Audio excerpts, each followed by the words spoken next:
Let's turn today to 2 Corinthians chapter 11 and verse 5. Paul says here, he's continuing the theme that he began in chapter 10 about the Corinthians being taken up with other preachers who had come into their midst, who had wonderful personalities and wonderful eloquence in their messages. And Paul's personality was not impressive. His speech was contemptible, chapter 10, verse 10.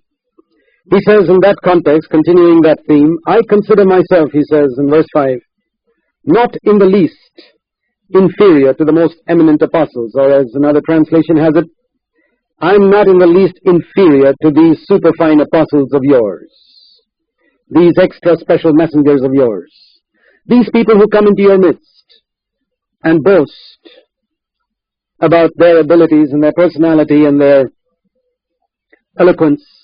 He says, I'm not inferior to them.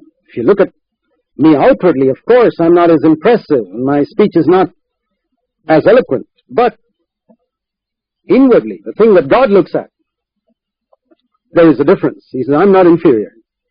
And he says, even if I'm unskilled in speech, that means even if I'm not a trained orator, I'm not a polished speaker. But he says, I do know what I'm talking about. I'm not unskilled in knowledge. I'm not just speaking into the air, out of my hat. I'm speaking that which I've experienced in my life. I may not be skilled in speech, but I know what I'm talking about. In fact, he says, in every way we have made this evident to you in all things. He says, this could mean I have never failed to make myself intelligible to you. You've understood what I'm saying. And I've also made known to you clearly that I'm not a polished speaker, but I know what I'm talking about because I've got revelation from God. This is the important thing. Paul had authority. He was absolutely certain. He had heard God. He had come in touch with God. And he didn't bother about whether his personality was impressive or his speech was eloquent. He had revelation. And he could speak as from God. And he says, I made that clear to you. And he says, then, did I sin? Oh, he says, perhaps I did one wrong thing. He's being sarcastic again. He says, I did one wrong thing, and that was, I took a lowly, humble place in your midst and allowed you to have a high one. And what was that? That I did not charge you for the gospel that I preached to you. When I was in your midst, I did not accept any offerings from you for my personal support. He makes that clear in 1 Corinthians 9. He worked with his own hands and supported himself during the 1.5 years that he was in Corinth.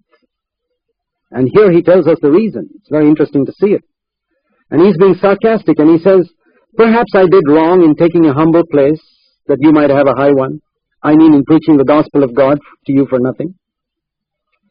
He says, perhaps that was my mistake, that I did not accept any pay from you, which these other people do. When they preach to you, they collect your tithes and collect money from you for preaching to you, but I didn't do it. And he's being sarcastic, and he says, this was my offense. In lowering myself and becoming a servant to you and helping to raise you up so that I wouldn't take any money from you. It's not that I didn't need money. I worked with my own hands and supported myself, Paul could say. But in addition to that, since he didn't have much time, he probably had to work at night making tents in order to support himself because he spent the day preaching the gospel. And that wasn't sufficient to meet his own needs and the needs of people like Timothy and Silas who were with him. And so he found his needs were met by other churches who had a better attitude towards him than the people in Corinth had. And so he says, I robbed other churches. I took money from other churches. Not that he asked for it. He never asked for money from anyone. Paul was a man who would make his needs known only to God, not to man. But when other people sent him money, he received it. We read in Philippians that Paul tells the church in Philippi, and this is the church in Macedonia that he's talking about here in 2 Corinthians 11.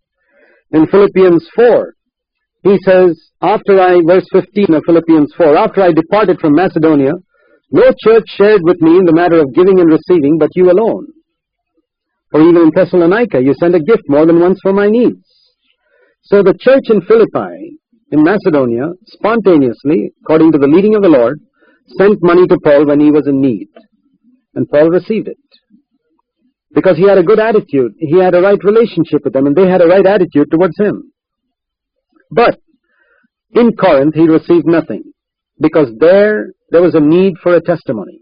This is what he means in 2 Corinthians 11:8 when he says, I took money from other churches so that I could preach freely to you. And when I was present with you, verse 9, I was not a burden to any man. What a wonderful testimony for a true servant of God. I was not a burden to anyone. Dear brother, has God called you to be a minister of the gospel? May this be your testimony at the end of your life.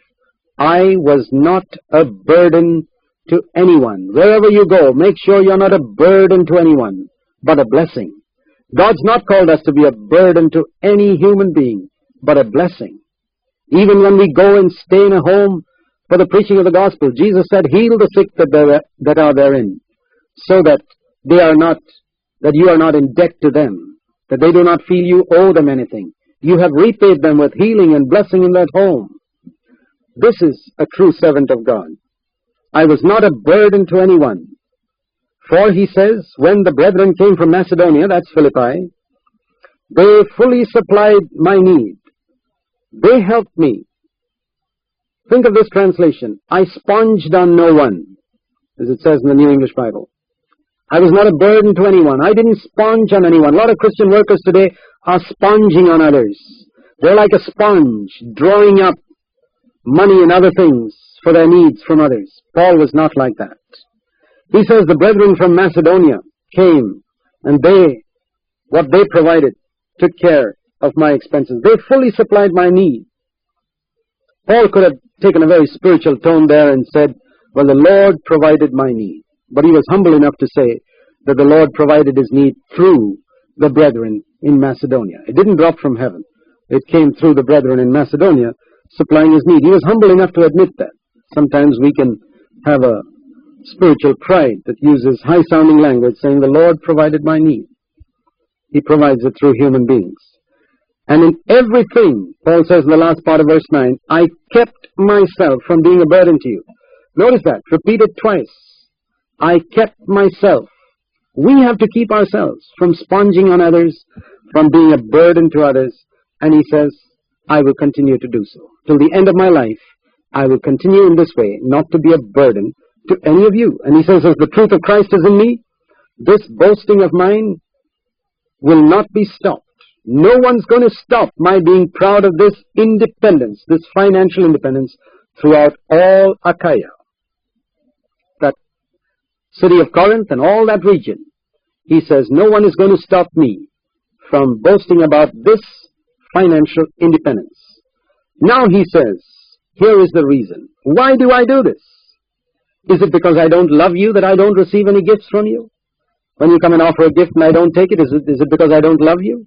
Is it because I love the people in Macedonia more? Far from it. God knows that I do. God who knows my heart knows that I love you. But he says, here is the reason why I do this. It's very important to see that in verse 12.